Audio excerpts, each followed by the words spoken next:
मैं तो आपके काबा को तोड़ फोड़ कर बर्बाद करने के लिए आया हूँ। आपने उसके बारे में कोई गुफ्तगू नहीं की। अब्दुल मुत्तलिब ने कहा कि मुझे तो अपने ऊँटों से मतलब है। काबा मेरा घर नहीं है बल्कि वो अल्लाह का घर है। वो खुद अपने घर को बचा लेगा। नाज़रीन, अस्सलामु अलैकुम।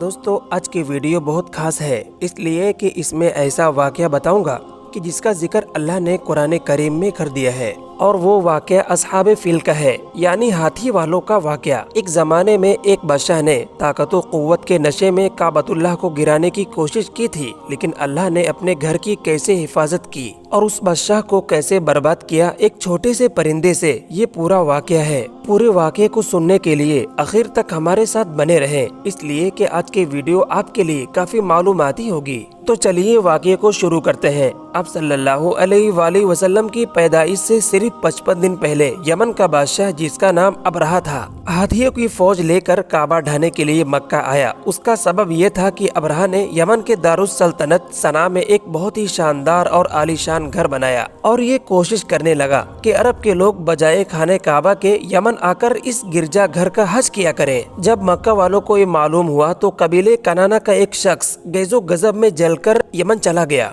और वहाँ के गिरजा घर में पैखाना पेशाब करके लथपथ कर दिया। जब अबरहा ने ये वाक़या सुना तो वो तैश में आपे से बाहर हो गया और खाने काबा को ढाने के लिए हाथियों की फौज लेकर मक्का हमला आवर हुआ। और उसकी फौज के अगले दस्ते ने मक्का वालों के तमाम ऊँटों और दूसरे मवेशियों को छीन लिया। उसमें 200 या 400 ऊँट अब्दुल मुत्तलिब के थे। अब्दुल मुत्तलिब को इस वाक़े से बड़ा रंज हुआ, चुनांचे आप इस मामले में गुफ्तगू करने के लिए उसके लश्कर में तशरीफ ले गए। जब अबरहा को मालूम हुआ कि कुरैश का सरदार उससे मुलाकात करने के लिए आया है तो उसने आपको अपने खेमे में बुलाया। और जब अब्दुल मुत्तलिब को देखा कि एक बुलंद कामत, रोबदार और नहायत ही हसीनो जमील आदमी है, जिनकी पेशानी पर नूरे नबूवत का जाहो जलाल चमक रहा है, तो सूरत देखते ही अबरहा मरूब हो गया और बेइख्तियार तख्त शाही से उतरकर आपकी ताज़ीम व तकरीम के लिए खड़ा हो गया और अपने बराबर बिठाकर दरियाफ्त किया कि कहिए सरदार कुरैश, यहाँ आपकी तशरीफ आवरी का क्या मकसद है। अब्दुल मुत्तलिब ने जवाब दिया कि हमारे ऊँट और बकरियाँ वगैरह जो आपके लश्कर की सिपाही हाँक ले आए हैं, आप इन सब मवेशियों को हमारे सुपुर्द कर दीजिए। ये सुनकर अबरहा ने कहा कि ऐ सरदार कुरैश, मैं तो ये समझता था कि आप बहुत ही हौसलामंद और शानदार आदमी है,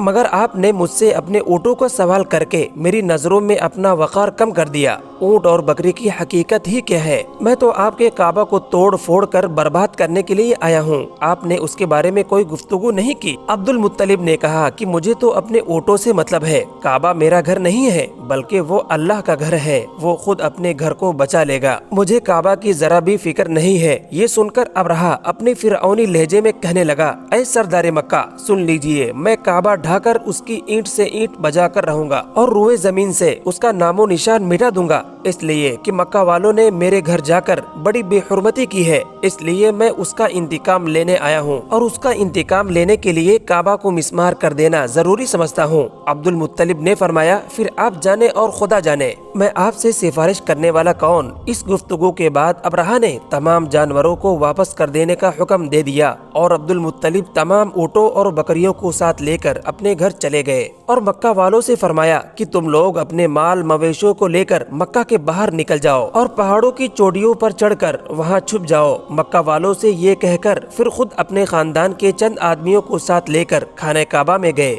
और दरवाजे का हल्का पकड़कर इंतहाई बेकरारी और गिरिया वजारी के साथ दरबार बारी में इस तरह दुआ मांगने लगे कि ए अल्लाह, बेशक हर शख्स अपने अपने घर की हिफाजत करता है, लिहाजा तू भी अपने घर की हिफाजत फरमा और सलीब वालों और सलीब की पुजारियों यानी ईसाइयों के मुकाबले में अपनी इताअत शियारों की मदद फरमा। अब्दुल मुत्तलिब ने ये दुआ मांगी और अपने खानदान वालों को साथ लेकर पहाड़ की चोटी पर चढ़ गए और खुदा की कुदरत का जलवा देखने लगे। अबरहा जब सुबह को काबा ढाने के लिए अपने लश्कर जर्रार और हाथियों की कतार के साथ आगे बढ़ा और एक मकाम पर पहुंचा तो खुद उसका हाथी, जिसका नाम महमूद था, एकदम बैठ गया। बार बार मारने के बावजूद, ललकारने के बावजूद नहीं उठा और इसी हालत में कहरे इलाही अबाबिलियों की शक्ल में नमूदार हुआ और नन्हे नन्हे परिंदे झुंड के झुंड, जिनकी चोंच और पंजों में 3-3 कंकरियां थीं, समुंदर की जानिब से हरमे काबा की तरफ आने लगे। अबाबिलियों के इन लश्करों ने अबरहा की फौजों पर इस जोरों शोर से संगबारी शुरू कर दी कि आनन फानन अबरहा के लश्कर और उसके हाथियों के परखच्चे उड़ गए।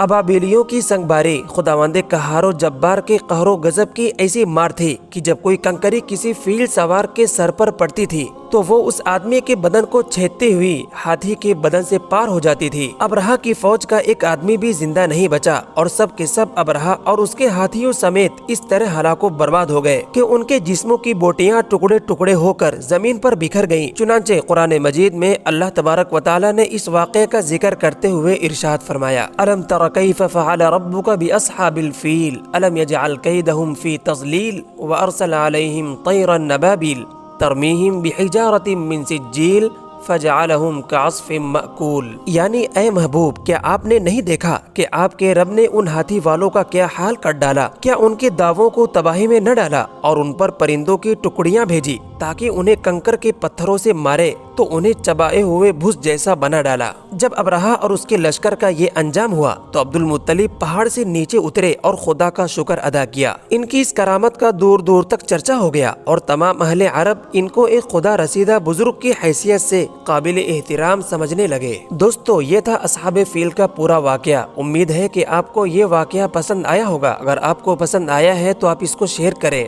और इस तरह का वाकया अगर आप सुनना चाहते हैं तो हमारे चैनल इस्लाम की फिजा को सब्सक्राइब करें। आज के लिए बस इतना ही। कल इंशाअल्लाह फिर मुलाकात होगी एक नए वाकये के साथ। तमाम दोस्तों को अस्सलामु अलैकुम व रहमतुल्लाह।